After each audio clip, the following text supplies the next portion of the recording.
Guys, it's Scott, and you know, I had a request today. I haven't touched these videos in quite a while. I had a request today to go ahead and shoot a follow-up to how things were going. As you see in my previous videos, I had plastic do-it-yourself refugiums down here. The third video I talked about migrating to a glass because of the bowing of the plastic. I mean, beyond that, the plastic was great, but did make me a little nervous. Since then, yeah, I screwed up. I put a couple too many fish in.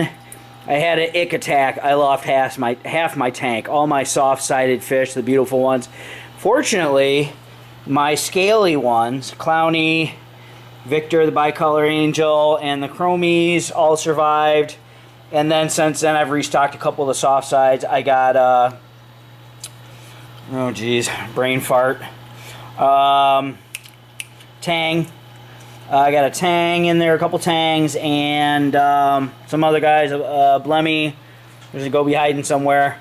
But let me take a step back. So let's see what's changed. I've added 2 new LED lights. I bought the frame separate for something else. These guys just happen to fit great. I got them off eBay, 100 and something watt.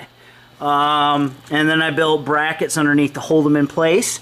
That's been really cool. And then I got a blue night one that kicks on a separate timer from these guys. So at night it totally gives a nice blue hue. Fish dig it.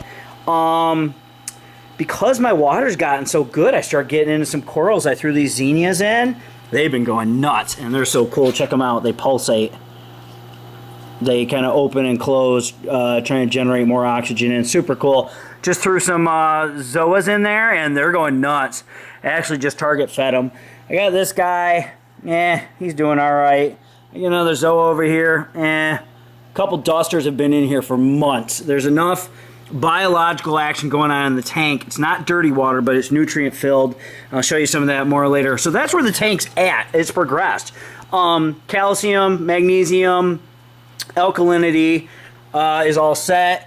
I threw in an automated sensor for my temperature. This runs 3 different temperatures in there at 80-something degrees. I just added a pH meter in there for my calcium reactor I'm building. And I got 3 Samsung phones that give me fish tank webcam videos whenever I want. Don't try this at home. I spent way too much money and time on this. So let me show you the prize of this guy, which is the bottom. And it's the glass refugium, and I'll go over a couple things with you. Let me kick on the light so you can see what's going on here. So another LED light down here for the seaweed. I took my overflow. I have an overflow hooked up and actually built a nice pipeline structure here. I can actually pick this up and move it. They're just glass plates. They do a really good job of keeping the temperature contained in here. I'm in Michigan. In the winter it gets colder in this room. This does a really good job of insulating in it. Overflow comes down. Some macroalgae in there. And then I got some hair stuff. The hair stuff's actually easy to pull out, so I'm letting it grow. I threw an air stone in there recently. There's a heater in there. And then I got dual exits out here. You can see them right there, and they pipe into here. This guy was open. Wow, what's going on here? Let me show you the back. 2 little fishies phosban container. So I added a, you know what? Here we go, hang on. Let me pull this off and I'll show you guys. Just for 1 sec. Don't ask me how I got all this stuff hacked together. Alright, the very far one's phosban.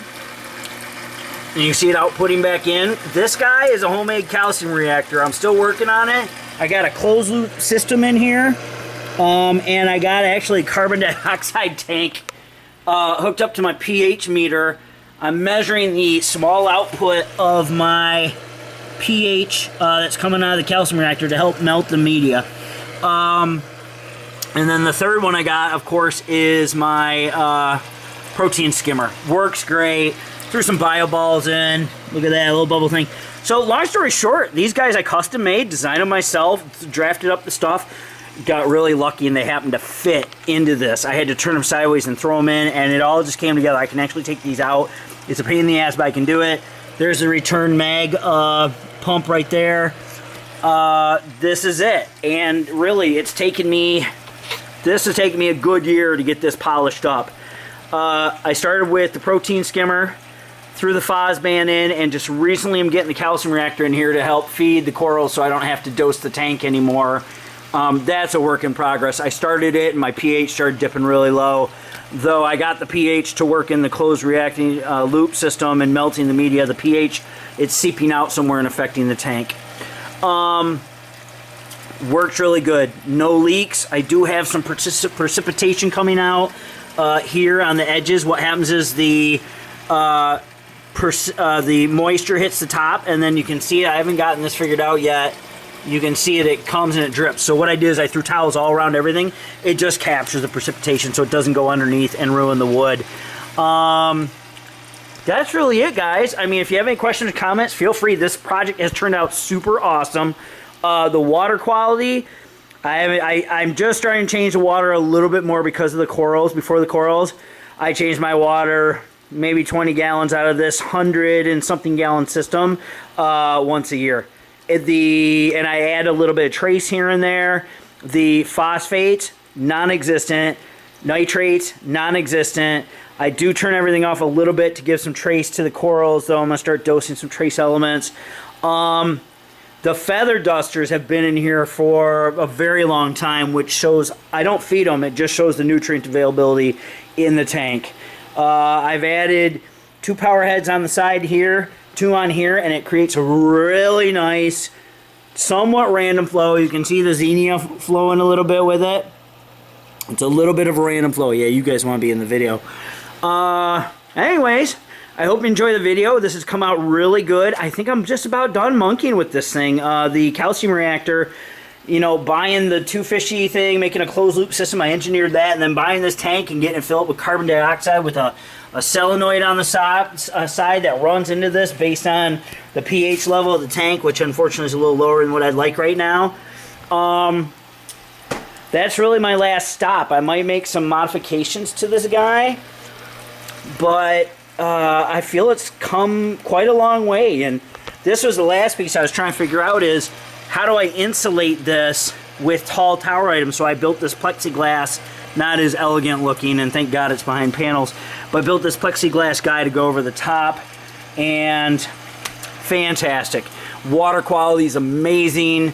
It could be a touch better. I'm still learning, but I got most of my parameters dead on. In fact, I measure about once a week, and here's my parameters. I shoot for 380 to 450 for the calcium, salinity 1026, temp 882. I was a little lower. I brought that up. pH, shooting for about 8.4 is what I'm going to shoot, between probably about 8.4. Phosphates, nothing. Mag, 1250 to 350. My alkalinity, 6 to 8 on the DKH, or 214, 286 MEQ per L. That's where I'm shooting for my parameters. I keep a nice logbook, and I gotta tell you what, this is probably one of the funnest hobbies I've ever had. I will be getting into more corals. I really want to get a bunch of more zoanthids because they're very hardy. The xenia is going to start overtaking the tank, so in fact, if you see that little thing right there with xenia on it, that was just a touch of skin, and I wanted to see, like everybody said, if it would come back, and sure enough, it's growing whole new organisms on it. That's been about a month from nothing. 3 heaters in the system. Any questions, let me know. Happy Thursday, everybody. Enjoy the last bits of your summer. And I hope this is either inspirational or helpful to some folks. So, take care.